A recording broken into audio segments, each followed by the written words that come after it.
Hi, and welcome to my channel. This is the top 10 tips I wish I knew before starting a saltwater aquarium. For number 1, I'm starting off with overstocking. Overstocking can depend on what size tank you have and if and depending on the fish. If you have a tang, let's say a yellow tang, you can't put that in I mean obviously depending on the size if it's smaller, but for to grow out, you can't put that in like a 20-gallon tank.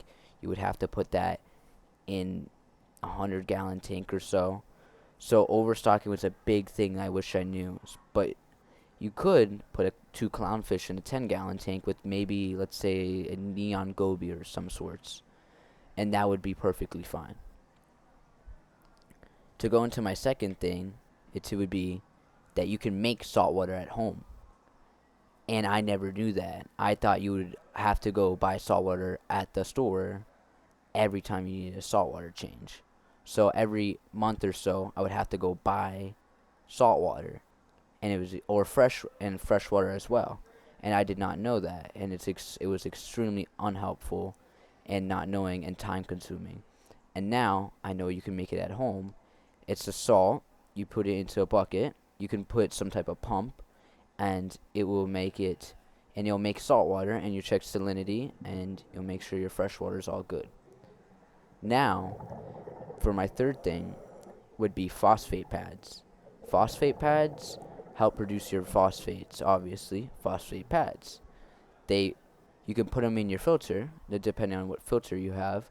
I have a sponge filter, or a back filter, as you could say as well. And you could put that in there, and it will remove the phosphates. And I wish I knew this earlier, because as much as phosphates are controllable with water changes, it just helps reduce them so you don't have all that excess algae in your tank.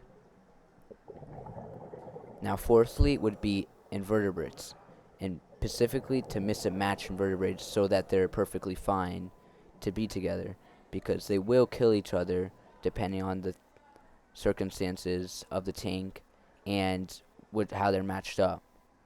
So, let's say you have snails, right? You have some snails, you have some hermit crabs, and they're they're pretty good together. But let's say the hermit crabs don't get fed, or they're having a problem feeding, or they more likely they would need a shell. So they will kill if you don't have excess shells, which you should.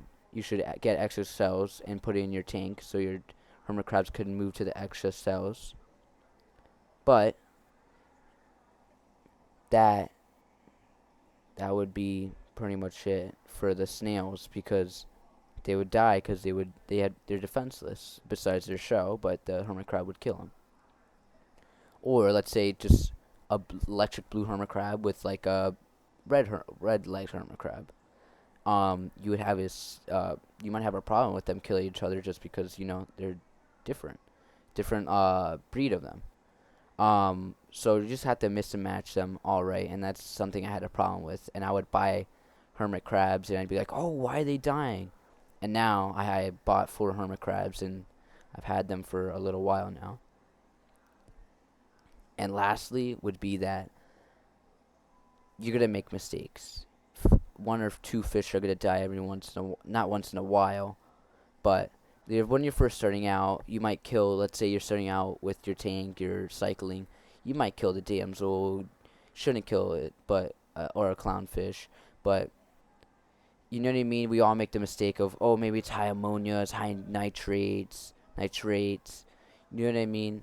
So you know what I mean. You have to get into understanding that it's okay to make a mistake. You just have to understand what you made the mistake on. So if your levels were off, then you have to wait a week. Or let's say you're cycling your tank, you're first making your tank. You have to make sure there's enough bacteria in the tank, make sure the salinity is all right, and you'll get into the rhythm of understanding your tank. And that's the end of it for the top 5 tips I wish I knew before starting a saltwater aquarium. Subscribe and like if you'd like. Please, I would enjoy it. And tell me feedback. And if you'd like me to link anything like, so let's say the phosphate pads or anything you guys would like to get recommended, maybe a light of some sort. And thank you and bye.